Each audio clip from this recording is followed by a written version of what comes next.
May 20th, 2025 Community Reinvestment Agency Board meeting.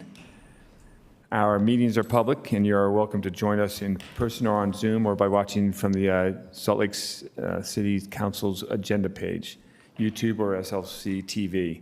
We hope you'll continue to join us in whichever manner you feel most comfortable. As always, we start with our public comments, and there's no public comment period today. Public hearing, we have none, and we'll move on to item number C, which is Community Reinvestment Agency business. And number one was the overview of the Community Reinvestment Agency budget for fiscal year 25 to 26. I'm going to turn the time over to Jen Bruno. Danny's here, Aaron's here, the financial advisor and analyst, and Mary Beth is somewhere in the building if we need her. So, Jen? Mr. Chair, I'll just maybe give a little context. So this is the board's discussion of the RDA's annual budget, which will have a public hearing tonight and on June 3rd. The council has for the past several years adopted the CRA budget in conjunction with the city budget to give it full context. And so with that, I'll turn it over to RDA staff to walk through the details. Great. Thank you, Jen. Thank you, Mr. Chair, members of the board. We appreciate the opportunity to be here today for what we hope is one of your more exciting budget presentations. And I just say that to see what everyone's reaction is when I say that, as you're in the middle of it. Jen, thanks again. Our goal here is to supplement what Jen and council staff have done by way of the memo provided in the packet. That covers a lot of the information that we're going to discuss today. We'll go over it in summary, and we're happy to answer any questions along the way. So please don't hesitate to interrupt if there's something I say that you have an immediate question on, and then obviously we'll turn it over to any further discussion. By way of reference, the CRA budget, I believe, are pages 77 to 88 within the mayor's recommended budget, and then our department budget is on page 247. You'll see by way of our description in the council summary that a lot of the goals that we are putting forward this year in our budget is similar to years past, where we are heavily focused on affordable housing and the initiatives that we have in place to carry out that mission, as well as commercial opportunities. We appreciate the board's recent approval of our commercial development loan program. This budget reflects several requests to continue to fund that program as we anticipate getting that rolled out and marketed across our various project areas. Several initiatives related to infrastructure and the allocation of funds for either continued development of public space or allocating funds for additional projects, and then also several allocations for public art. So those are the high-level goals you'll see within our budget. If we could switch to the next slide, please. As part of the Community Reinvestment Agency's budget, it's always good to point out that we have, I believe it's a total of 19 different funds within our budget. These funds are separated primarily by our project area funds, where we are required to allocate and track those funds separately for each project area, as well as what we are statutorily obligated to do for separate housing funds. Those are our primary and secondary accounts for the housing funds. Primary housing, by way of reference, are the funds that we are statutorily required to allocate from project areas, and so those go into primary housing fund and have a set of rules attached to those and how we can implement that. Secondary housing is funds that you as a board allocate over and above what we are statutorily required to do. Housing Development Fund is where we receive outside funds, such as the city's allocation of funding our future dollars. And then the West Side Community Initiative is where we receive the allocation of the Inland Port housing funds that we utilize. Multi-use funds comprise of our program income fund, which is essentially where we realize other revenue sources, and then we have the ability to allocate that across project areas. And then our revolving loan fund, which was historically our main loan fund. Several years ago, you as a board split that into our affordable housing funds, as we just talked about. This continues to be where we receive revenue, and our commercial loan funds, as those are returned to us in principal and interest. And then finally, our operations fund. Next slide, please. Real simple, high-level budget process, similar to what you do on the general fund, is we project and allocate what our total sources and receipt of revenue is on the agency side. We have several sources of those funds, from tax increment to loan proceeds, interest, parking structure income, et cetera. And then from there, we deduct what our obligated expenses. Those range from everywhere from debt service to our taxing entity reimbursement payments, our tax increment reimbursement payments, as well as any other contractual obligations we have to things such as participation in Gallivan. And then from there, the remaining amount is what we will propose as our discretionary expenses and projects across the various areas. Next slide, please. This slide represents what is our historical receipts of tax increment, as well as what our projections are for the 2026 budget. On the far right, you see the trend line.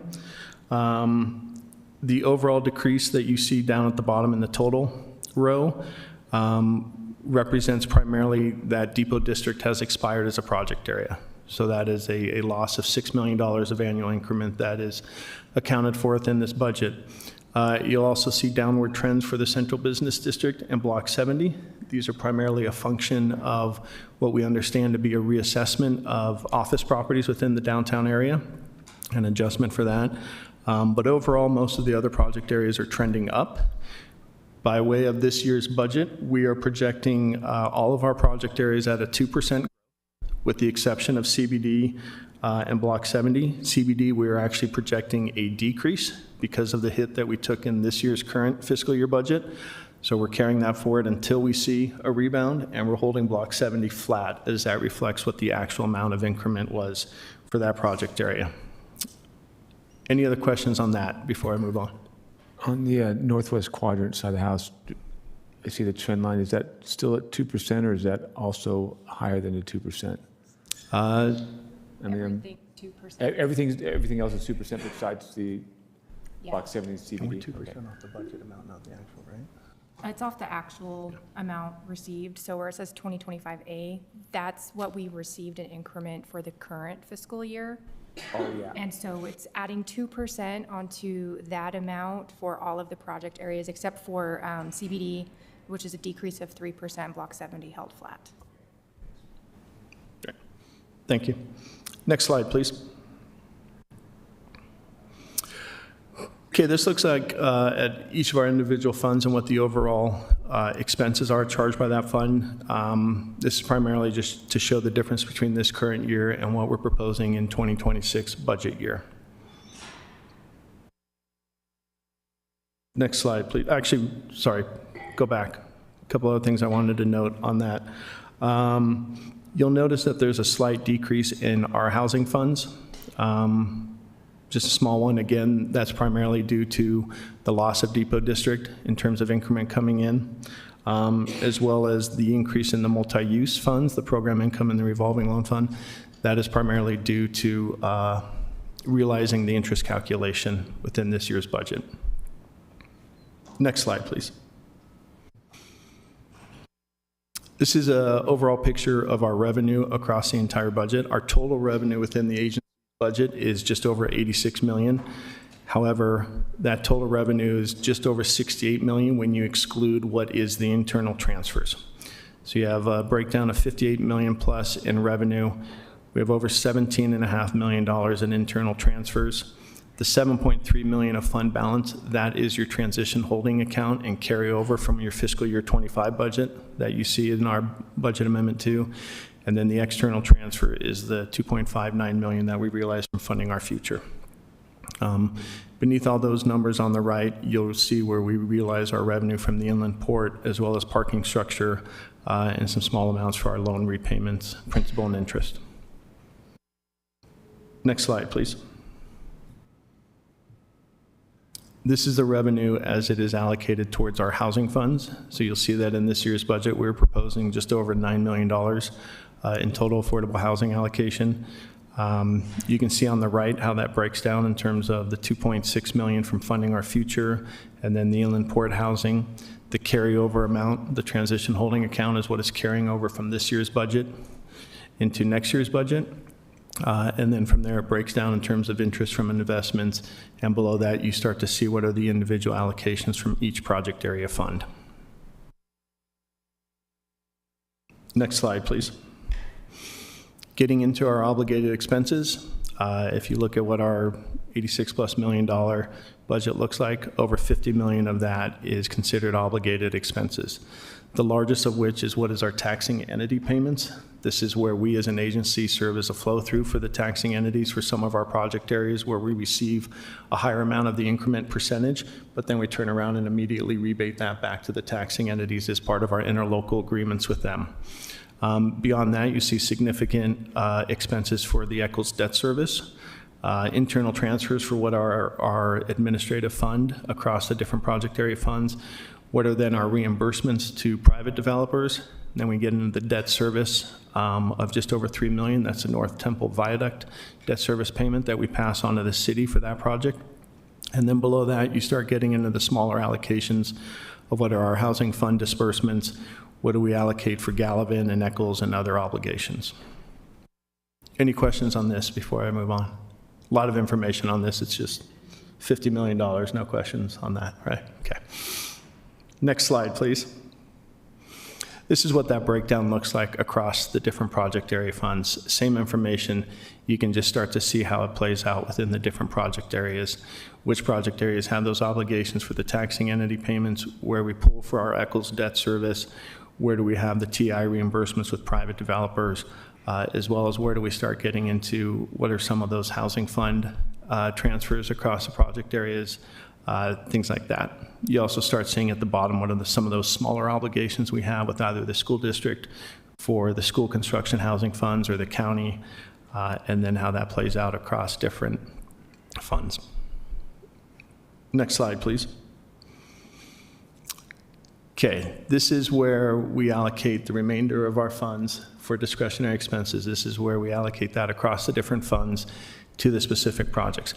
Within the mayor's recommended budget book, we have descriptions of all of these allocations and a breakdown. We also have that at the end of this presentation that we can go over if the board has any questions.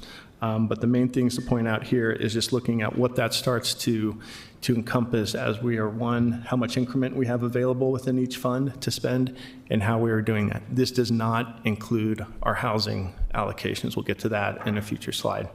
But this starts to look at in terms of for the State Street project area, what are we putting towards Ballpark? What are we putting towards other projects in terms of Gallivan repairs, property projects like the Whipple tenant improvements, how much we're putting towards arts and culture programs across the different funds, and then what are some of those larger infrastructure projects that we're talking about. Again, at the end, we'll put this up on the screen with those descriptions so we can answer any specific questions from the board. I do want to point out on this slide, it's important to remind the board, bless you by the way, it's important to remind the board that within our budget, we have two different allocations that you approve. One is at the program level, which is where you're allocating a specific pool of money that needs to be tracked within a project area fund or other fund. These program work tags are designed to fit within the hierarchies that are within Workday, and this is essentially where you as a board are saying, this pot of money we're okay with going towards this use, but you may not have a specific project for it. So our strategic intervention fund is a great example of this, where you as a board are generally saying, we're okay with these funds going either towards property acquisition or site work or community initiatives, but until you as CRA staff have a specific project, we're just holding those funds in that pot.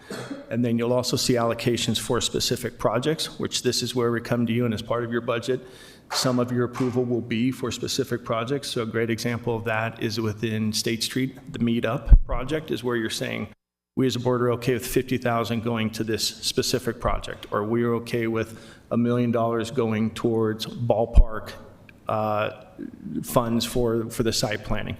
So we're happy to answer any questions of whether you as a board are approving that at a high level of that program, or if it's a specific project that we are then free to go and spend. Next slide, please. I should have stopped and asked Erin if I did okay with that description, because I always mess it up. She knows it much better than I do. Okay, so this is our housing funds as they are proposed for the coming year. On the left is just the spreadsheet that shows how it breaks down between our housing development fund, our 1H, which is the primary housing, the WCI, West Side Community Initiative, and 2H, which is the secondary housing.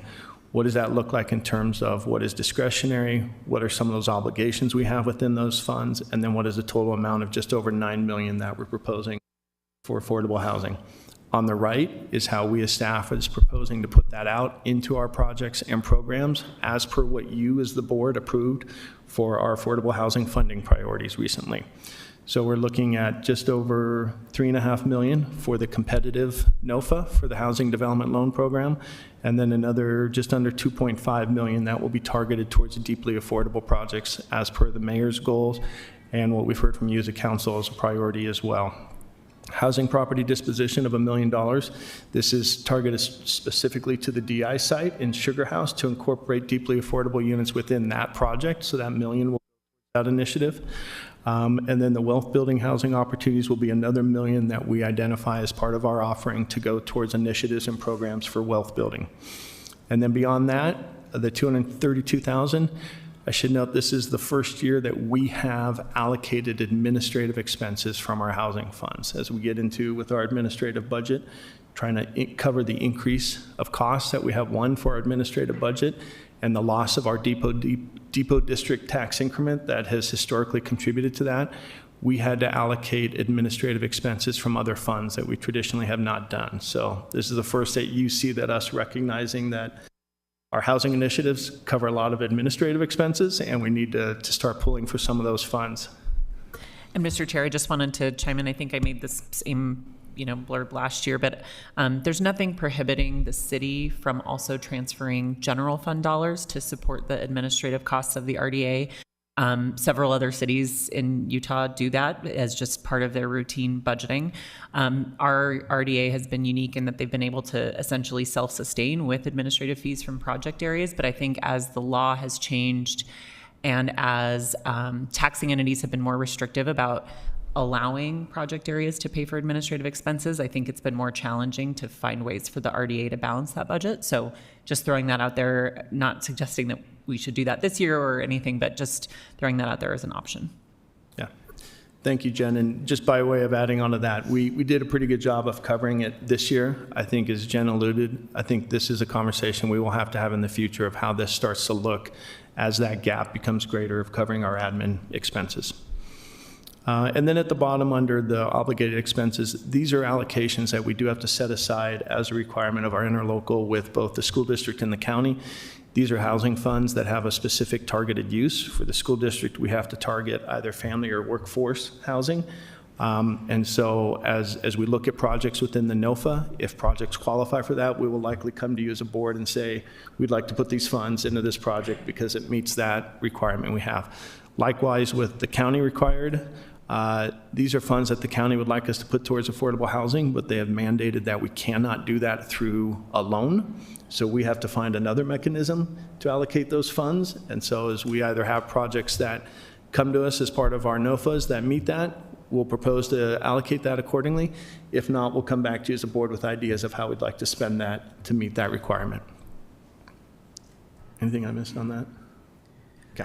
Sorry. Board Member Petro. So two clarifiers, the West Side Community Initiative, those only qualify west of the railroad tracks or the highway? West of I-15.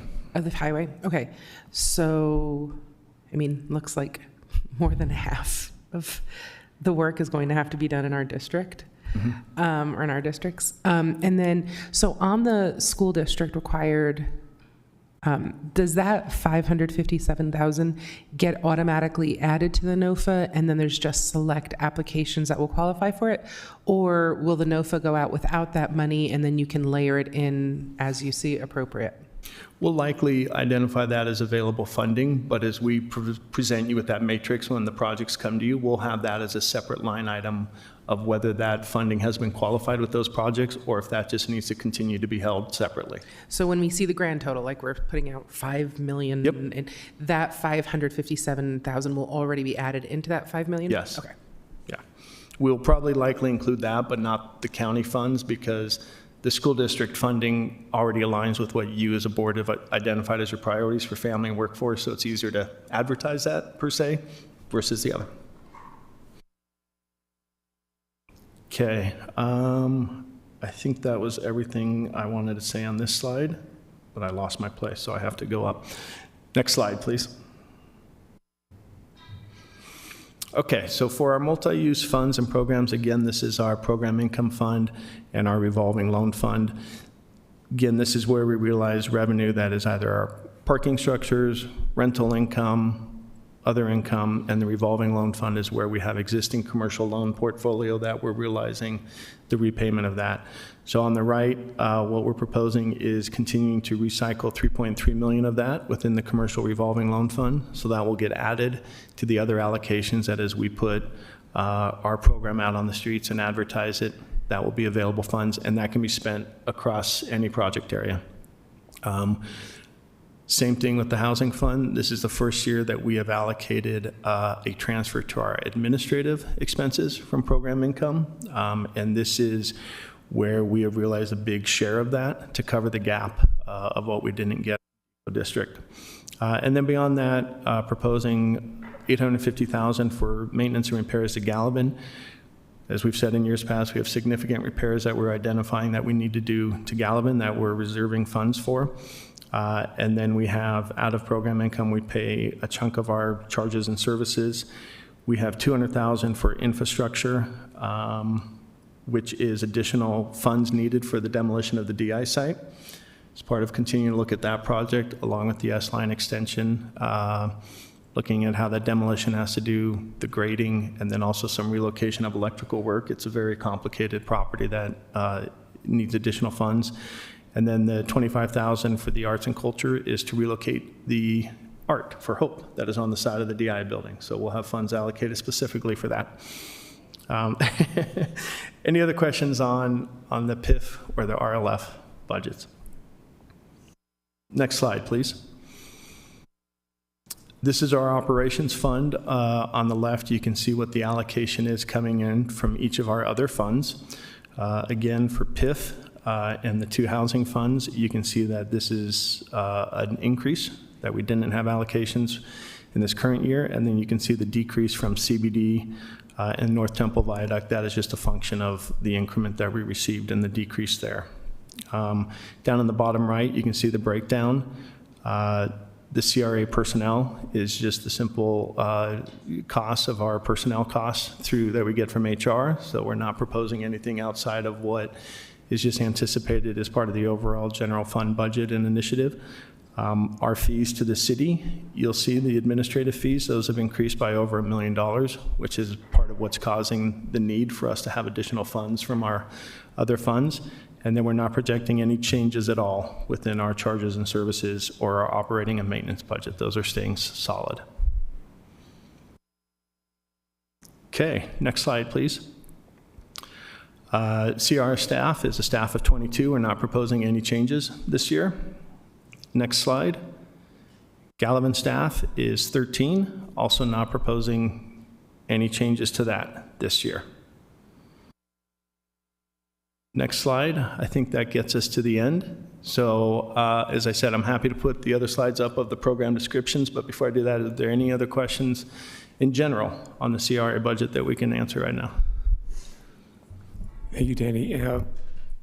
I know we've had this in the past. We've had conversations about when projects are sunsetting, and we had a conversation when CBD was sunsetting because that was a big ticket item, and the next one is reading through the staff is the Granary District, and that's next year. Or this year. This is our last year of this year Granary. was our last year, and are the other programs going to be able to support that drop off on the Granary District, and how do we balance the drop on Granary and the increase in the other districts? It's a great question. Generally speaking, I would say that, with the expiration of Depot and then Granary, State Street and 9 Line are somewhat coming on board to take their place.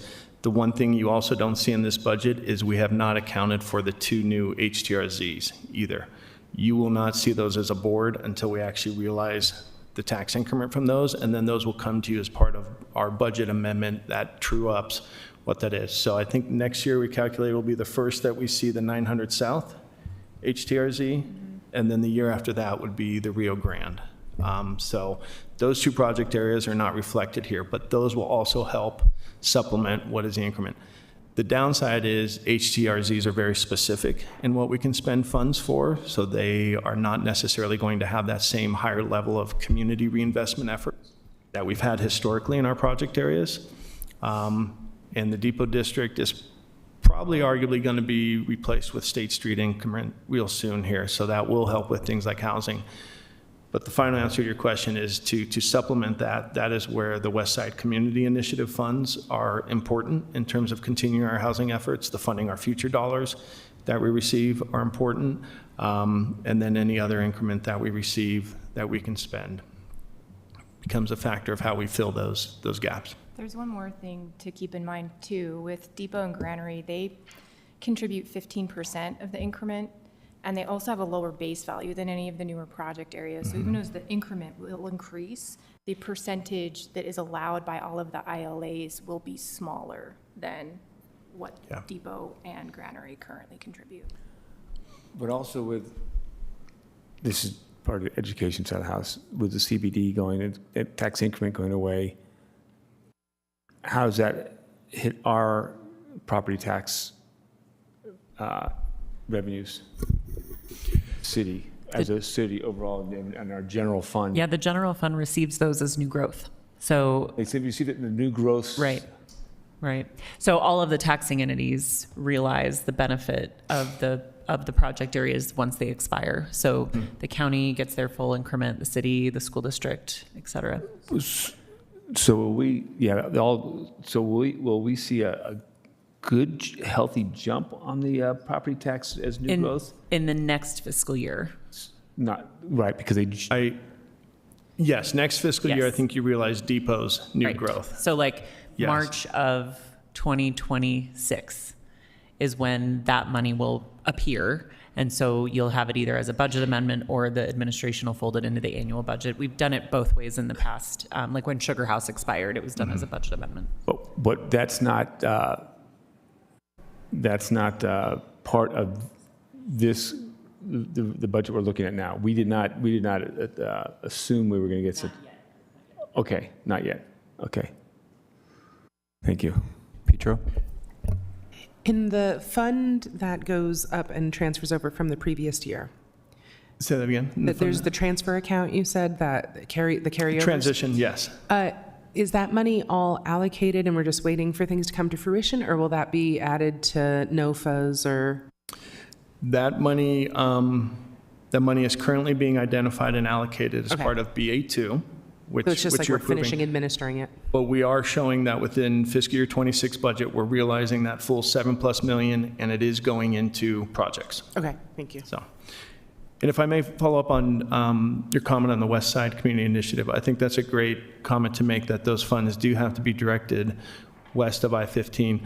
I want to remind that you as a board, in terms of your funding allocation priorities, have typically, and this is where, as we've started realizing those funds, that's where the idea of the shared equity initiatives is trying to take that from where we're not just putting it into rental affordable projects, but putting it into home ownership and wealth building opportunities. So I say that as a reminder to you as a board that you drive that conversation every year when you approve those priorities, and that's exactly where you can identify what you want those funds to go towards. So Thank you so much. I think, as we look at the West Side communities, we're doing more than our fair share for the deeply affordable.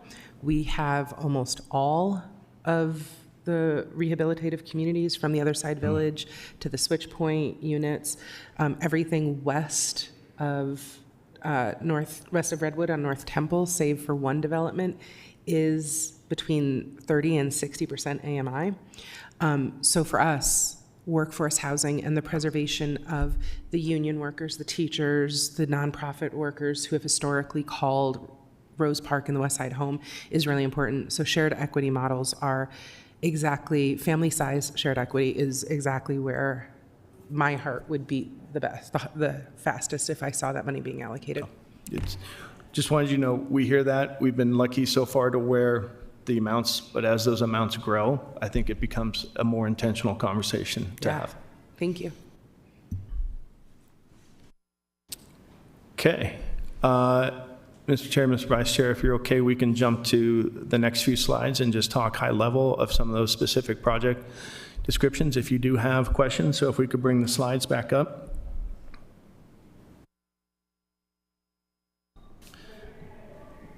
And then Scott, I don't know if you have to start over, but it'd be the next slide that we would start with.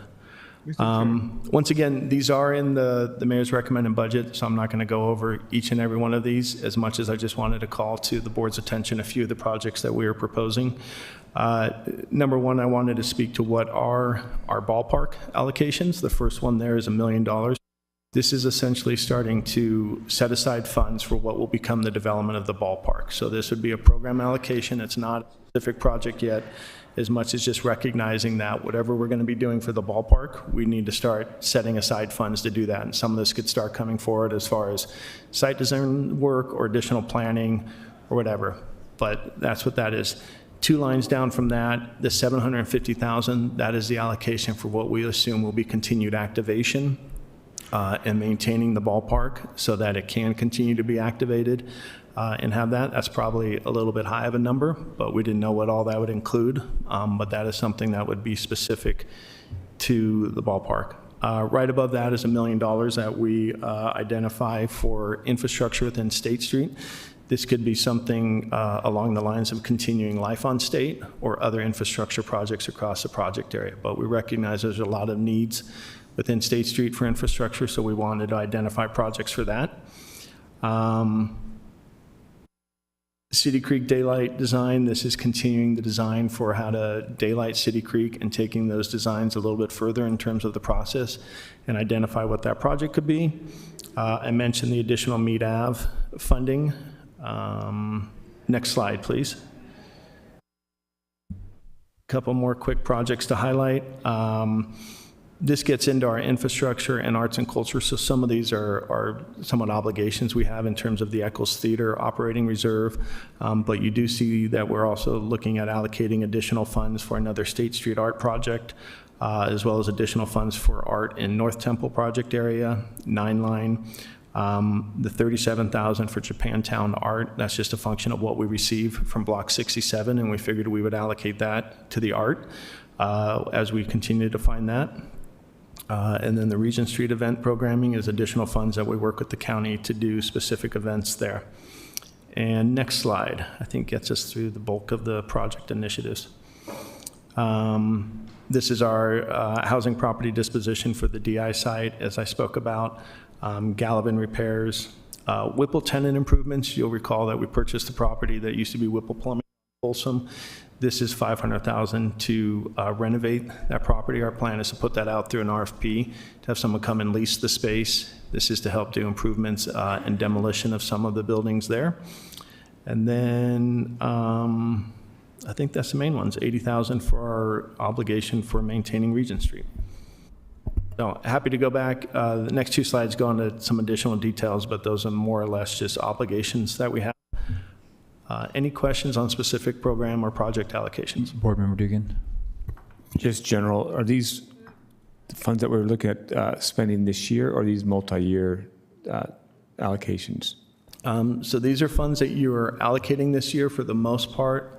Several of these projects would spend them this year, but there are some funds that would carry over as multi-year. And I forgot to mention that at the beginning. Usually I say that as part of my presentation. Is one of the differences between us as a CRA and our budget is we have capital projects that can carry over year to year, and that allows us to build up reserves to do a larger project. But the intent is primarily to spend them within the fiscal year. It just depends on the project. I wanted to point out in the mayor's recommended budget book in the key changes section, it is divided into operations appropriations and capital reserves appropriations. So if they are labeled as operations, that would mean they can be spent within the current fiscal year. And those are mostly the obligations, like the property management and maintenance, charges and services, things like that. And if it doesn't get spent within the current fiscal year, then it drops to fund balance. But then anything that's labeled as capital reserves is the kind that carries forward Okay. until the program is assigned to a project or the project's done. All right, thank you. Appreciate that. Pietro?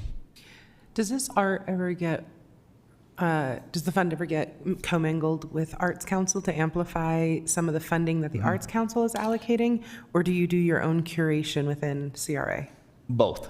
As part of our art policy, we typically start every allocation with reaching out to the Arts Council to see if it's a project that we want to coordinate with them, if they have the bandwidth, or if it's something we can add on to something they're doing. And if not, then we bump to the next level, which is where we're at kind of with the State Street Call for Walls, where we're taking the initiative on that, but then coordinating with them to pull from their artists. And then there's others like the Art for Hope or other mural programs that we've just done on our own. But even those, we reach out, coordinate, try to make sure we're not getting out of sync with what their goals and priorities are. But we start with first saying, is this something we can collaborate on directly, or what does that look like from the project and bandwidth standpoint? Do you have data on previous projects, like how quickly they were done, amount spent? Do you have any? I don't think we've broken that down, but we could probably get some of that information just in terms It's not a of super knowing high what. priority, like Yeah. definitely an after budget, but if you have a minute, I would love to be able to track what our efficiency is with both executing on these art strategies, but then also the maintaining or, the sunsetting or whatever it is that we do with them. Thank you. It's great, thank you. I had a similar question, Danny, specific to, appreciate seeing Japantown in there for the art. I know that we previously allocated money for art on Japantown, and we've had these similar issues with, I don't know if it's with the Arts Council or what, but just having some hesitation about moving forward with spending those. And I'd really, it would mean a lot to me if we could see some funds actually spent for Japantown, just to sort of have physical things there as quickly as possible, which I know last fiscal year when we did the art, that was sort of the goal with that. And that's not yet happened. And there's been some reasons why we've been holding on that. I'm just wondering if those funds are flexible enough as we continue to engage with that community to be able to say, okay, maybe art isn't the right thing right now, but we can use it. How much flexibility is there within that? I imagine if we're putting art in the MRB or in the adopted city budget, it would require some sort of change. Does that make sense what I'm asking? Yeah, I think, were you going to jump in? I feel like you were going to jump in. I was going to say, I think if it's related to art, then those funds are already allocated and can be spent towards that. And I think to the extent that you want flexibility, that is something that you as a board, we can come back and do that as part of a budget amendment if you want to repurpose those funds. Okay. Yeah, I And just wanted to- both last year's funding and this current are within CRA budget, right? Yes. Okay. Yeah, last year's funding, the reason for the hesitation was a big chunk of it came from CBD. And so when we saw that the property tax increment was going to come down, we weren't really quite sure how it would end. So we were hesitant to spend it just in case that we wouldn't have realized the revenue. But now we understand as part of BA2 that's in there and it's secure, so it should be fine to move forward with all of Okay. that. I wasn't aware of that. Yeah. Thanks. Yeah. Board Member Pui has his No, I hand. wanted to just, thank you, Mr. Chair. I wanted to just also share my thoughts as far as the art. It feels like we've been talking about the arts on this area for a little while now, and it feels like it is a policy discussion for us. If there is assumptions like, maybe potential loss of revenue on some of this or changes, it feels like the board should have been involved in the decision. Because if we, every year in May, we talk about this yet again, it really is frustrating. I mean, I was just reading the description on the questions we sent you post your presentation last year. And the answers that came from your department were like, we're moving on this. This is happening. And here we are a year later, and it's not happening. And so just from that perspective, it feels very frustrating to see that. And again, I want to know, maybe in connection to to the question that Board Member Petro asked, what are the issues? Is it the rigidity of the Arts Council? Is it other pieces to it? Or we really need to rethink of how we are doing this art? So I would love some guidance on this. Thank you, Director Pui. I'd be happy to answer that as far as it relates to some of our ongoing art projects. I think several of you have been in small group meetings with the Arts Council to talk about some ideas on how to spend the North Temple art, and we're happy to check in with the Arts Council in terms of where we landed with that and what we want to move forward on that.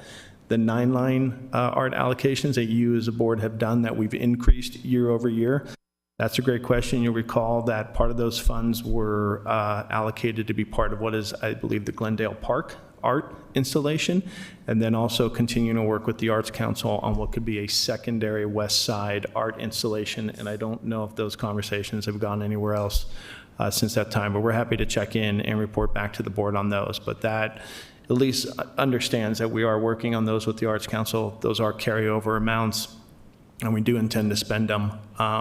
The State Street project area, obviously that's the call for walls that we're doing this year. So our intention obviously was to get those out, which we're doing.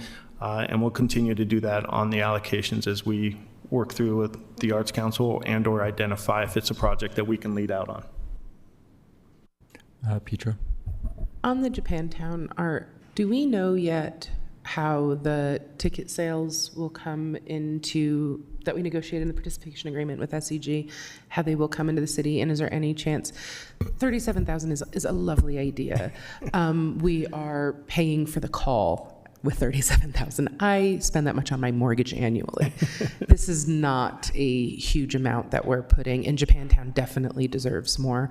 So, and I know that we're doing what we can, but I was just wondering about leveraging it alongside other funds that we know are coming for that, Yeah. so we can get bang for our buck. We do have, I can't remember where we landed with the CBD number. I don't know if you have that. But we do have significantly more than that currently budgeted for Japantown.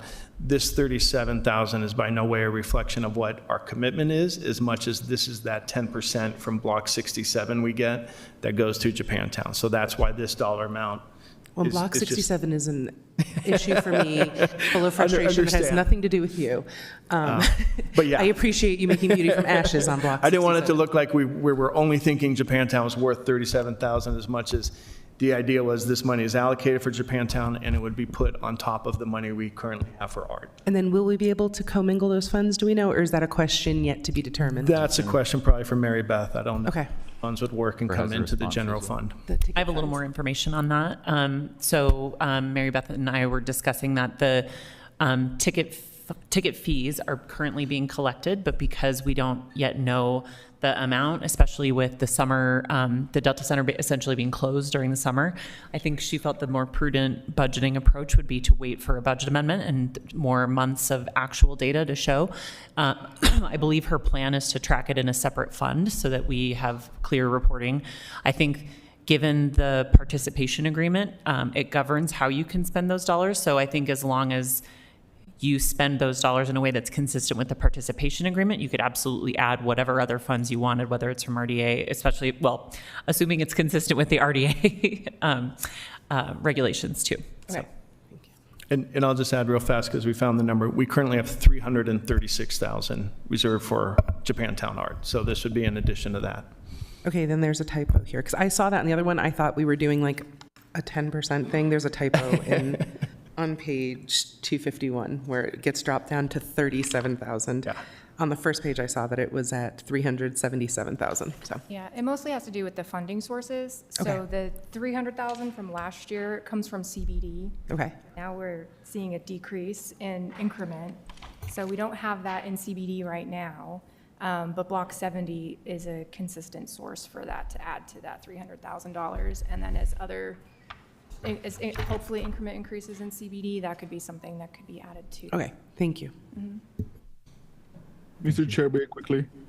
Go ahead. I just want to ask to double check something related to the West Side Community Initiative. I swear it is from the freeway west, not from the, I mean, from the train tracks west, not from the freeway west. So, it doesn't seem like a lot of a difference, but we talked about this, 2 or 3 years ago when we were talking about, the impacts on the west side community, and we made a big, strong case about that the boundary should have been the freeway. Jesus, I'm sorry. The train tracks, not the freeway. Sorry about that. So wait, Mr. Chair, we'd be happy to confirm that Okay. and get back to the board. I appreciate it. Sorry for my No, words.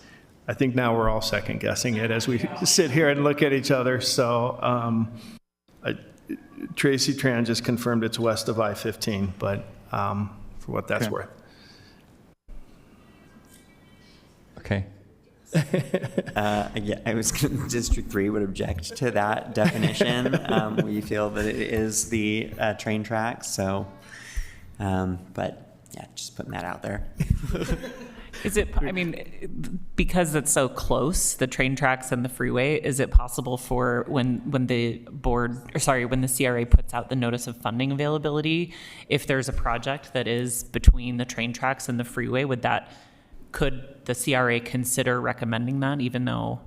I'd leave it to the attorneys to interpret state statute or if this is something that we may want to make a run at changing Right, state right. statute. So to clarify that, Maybe we can just put that on our list to dig into, just from a Yeah. legal perspective. that'd be great.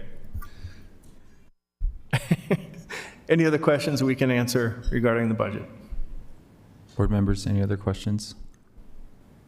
It doesn't look like it. Well, we appreciate the opportunity.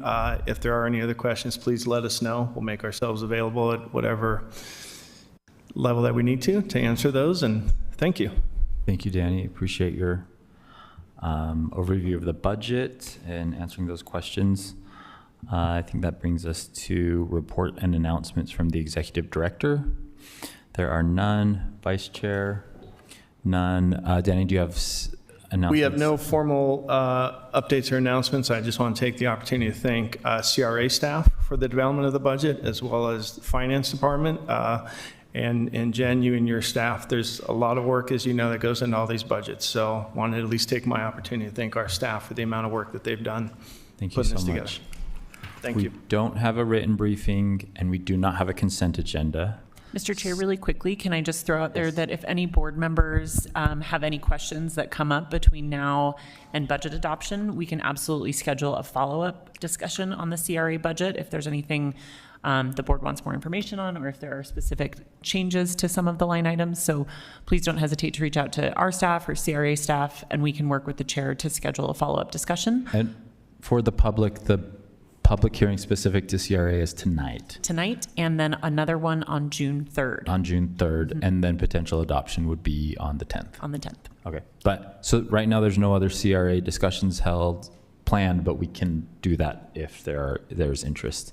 And that would go for Danny, your side too, if you have anything you would like to jump in with. Okay, great. So there's no CRA closed session.